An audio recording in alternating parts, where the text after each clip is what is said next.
ഒന്നറിഞ്ഞേക്കുന്നു. സാവിത്രിക്ക് എന്തെങ്കിലും ഇഷ്ടമായത്? എനിക്കറിയില്ല. ഞാൻ ഓർക്കുന്നില്ല എപ്പോഴാണ് എന്റെ തുടക്കമെന്ന്. മുൻപൊരിക്കലും അനുഭവമില്ലാത്തൊരു തുള്ളിച്ചാട്ടം എന്റെ മനസ്സിലുണ്ടായി. വിനു കൊണ്ടുവന്ന കുപ്പിയോളകളില്ലേ, അത് നിർത്തി ഞാൻ വിനുവിന്റെ പേര് എഴുതി. അതിൽ വെറുതെ ഉറങ്ങാൻ നോക്കിയിരുന്നു. വിനുവിന്റെ ഡയറി ഇല്ലേ, അതിലെ പേജുകൾ ഞാൻ കൂടെ കൂടെ മറിച്ചു നോക്കും. ഒരു ദിവസം എല്ലാ പേജുകളിലും ഞാൻ വിനുവിന്റെ ചിത്രം കണ്ടു, എന്റെയും.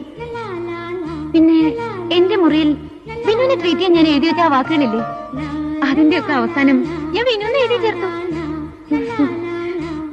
ഹോസ്പിറ്റലിൽ വിനു ഉള്ളപ്പോ സന്ധ്യ ആവരുതേ ഞാൻ പ്രാർത്ഥനയായിരുന്നു. വീട്ടിൽ രാത്രിയായ വെളുക്കാനുള്ള വെപ്രാളമായിരുന്നു എനിക്ക്. വിനുവിനറിയോ, ക്ലാസിന്റെ സൂചി തിരിച്ച് നേരെ പെടുത്ത് ഞാൻ നോക്കിയിട്ടുണ്ട്. ഞാൻ ആലോചിച്ചു, എന്താ എനിക്ക് ഇങ്ങനെയൊക്കെയെന്ന്.